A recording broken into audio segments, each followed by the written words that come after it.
Welcome back to the Non-Musician's Intro to Digital Music Composition. This time we are going to talk about countermelodies. And a countermelody is just a second melody that's played at the same time as the first melody. It can be playing all the time, or it can just come in at specific points to accentuate something. To start with, I opened a new project and just set up 3 tracks, all using resynth. The first one is set up with square all the way up, and then the second one is saw, third one is a triangle. And I renamed them all appropriately. Just double click here, and you can type in whatever name you want for the tracks. That's a good habit to get into. You will notice that the names also change down here. Very helpful for keeping track of things, especially when you're using the same plugin on multiple tracks. With no further babbling, let's dive right in. I'm just going to put together a pretty standard bass line on the saw track, on the square track, and then we'll use the saw and the triangle wave to put together a pair of melodies. To start, we're going to write this in D minor, and we're also going to check out this feature Reaper has of showing the scale in the MIDI clip. If you check this box, Reaper will block out all the notes that aren't on the scale you select. You will notice you can still play those notes, but if you try to put a MIDI note on them, it won't let you. So, as I said, D, and we're using the natural minor. There are a few variations of a minor scale. For now, you just need to know that those are variations of a minor scale. Each one is a little bit different. We're going to stick with natural minor. We'll talk about why they're different later. So, chord progression is actually just going to be a bass progression. We're going to use single notes. First is D, then it's going to go down to A sharp, then it will go up to C, and then down to A. This is a 1-6-7-5 progression, and it has some cool features that I like that I will get into. But first, this is a little fast. So, we'll drag this out to double the length, stretch this loop point here so we just get one instance of it, and then select all these notes, hold Control, and click and drag on one end of them. If you do that without holding Control, I'll undo that, it'll change the duration but not change the starting point. Holding Control moves the starting point along with the duration and keeps the notes in the same order. Very nice feature. I'm going to lower the velocity of these notes. We haven't really talked about that yet. For a simple synth like this, velocity basically just controls volume.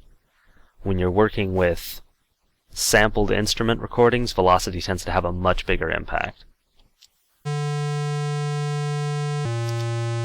And that's a little slow. So closing this, I'm going to go down here to the BPM and increase the tempo to 160.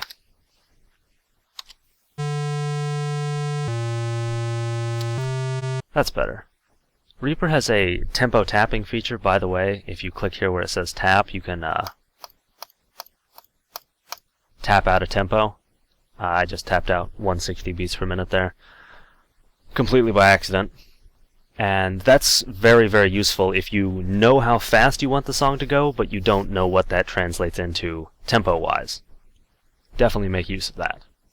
Okay, so now we have our bass line set up. It's time to add a melody. Dragging out another MIDI clip and opening it, you'll see that this scale selection feature gets preserved between MIDI clips. So this new MIDI clip is already set up to use D minor. For the first melody, you can have, with multiple melodies, you can have them all play at the same time, but that can lead to a bit of a wall of sound type effect, and it can sort of drown out the finer points. So we're going to use a call-response type countermelody, perhaps best known in the Dueling Banjos song. So we'll start off with a fast arpeggio of the notes in a D minor chord. I'll just copy this and paste it one more time. And that should definitely be up an octave or two. I'm going to move it up to D5. Now it's not clashing so much with the bass line. Now I'm going to drag out a new MIDI clip on the triangle track and open that. Move this so we can look at both of them at the same time. Just going to listen to a few notes. I think this will also be at D5. And then, starting at the second measure, I'm just going to take this from the first clip and repeat it. And the reason that's going to work is because, with one change. I'm going to drag this note up one step to A sharp. Because the notes in an A sharp chord, which is the second note here, are D and F. That's A sharp major. Anyway, and so these two notes, the first two notes of a D minor chord, are the last two notes of an A sharp major chord. So even though we're repeating these, it's going to sound really cool. Except the triangle wave is incredibly quiet. So instead of using a triangle, I'm just going to open this FX and make this an extra sawtooth wave. But 0.75 and then with 0.25 of triangle. And that should be more audible.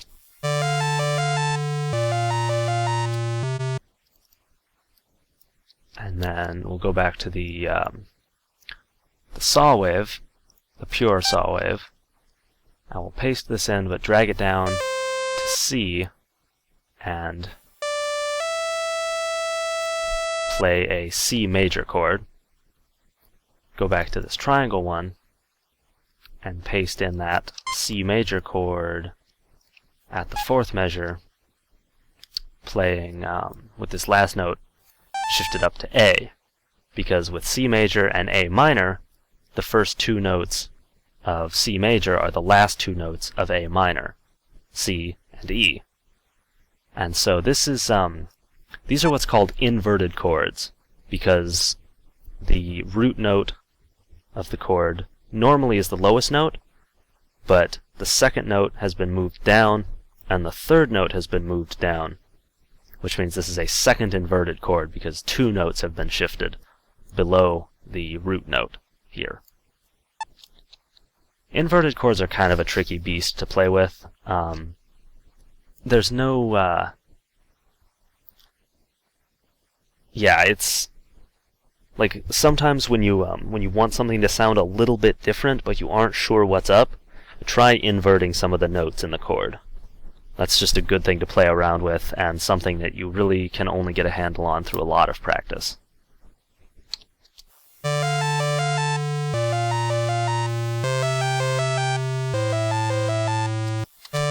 Alright, so that's sort of a basic call and response counter melody. Because those two synths sound really similar, that's just because I haven't spent a lot of time configuring them. There's not much difference between this and just putting all the notes on one track. So what we can do to emphasize the fact these are two different instruments playing is we can pan the first one by moving this knob here to the left, say 20%, pan this one to the right, also 20%, and then that'll differentiate them a bit.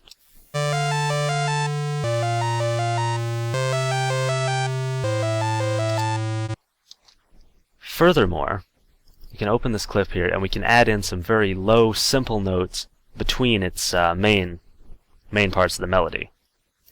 So I'm just going to add in some repeating notes here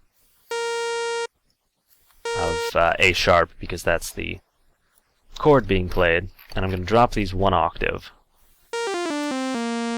and also lower the velocity a bit by dragging this down to about 64. Velocity goes from a scale of 1 up to 128, so 64 is right in the middle. Generally, velocities of 1 are pretty much inaudible, but it very much depends on the instrument you're working with. I'll copy these and I'll do the same here, but with D, and here with C, and then back in this first clip with A.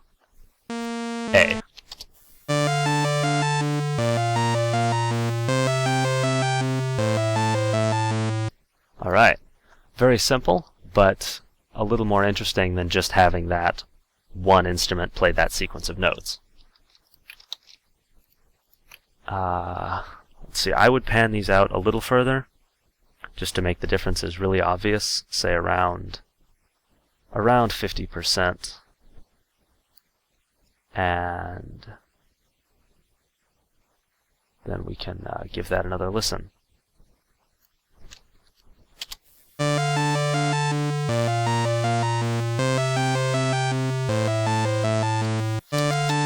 Alright, very simple, of course, but that's one way you can work with counter melodies. Another way, and I'll just copy this bass line and paste it on the end here, is to have your basic melody, and to do that I'll copy this and grab these from here and do exactly what I just said would be boring, and have this one synth play the whole thing.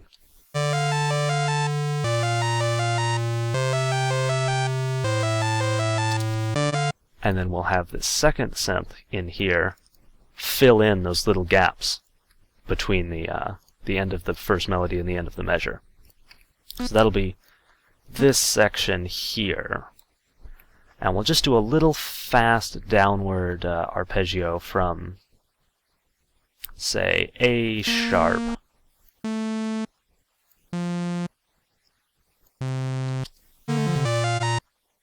That might not be what I'm hearing. No, that's a little too neat. It just like ends the melody and then starts the other one and then goes back to the melody. I think it should bleed over a little bit with a long note.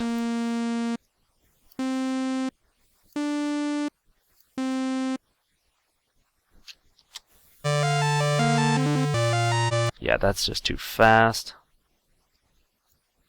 Okay, drop this to here. That actually is better because A is the fifth note of a D minor chord, so that'll line up better harmonically. And then we'll have it go up to C, or sorry, we'll go up to A sharp, and C leading up to D for the next measure.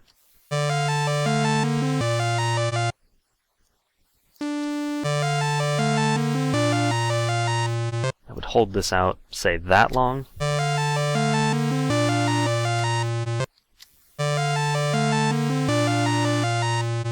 This, I think, because there are so few tracks in this song, is going to sound better if the counter melody stays in for the whole time.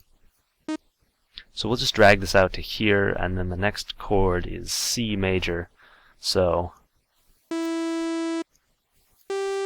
we'll have it play the second notes and the third note of a C major chord, E and G, and then that'll resolve down to C, and then we'll go A sharp, bounce around A down to G, and then that'll hold A.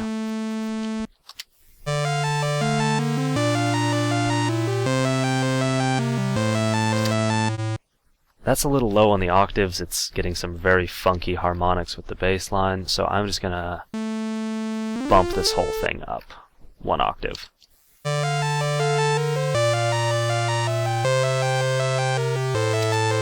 Because these are both saw waves, now it's getting funky harmonics with the other melody. So we're going to switch this back to a triangle wave and just increase the volume up to +6. Oops. Play from here.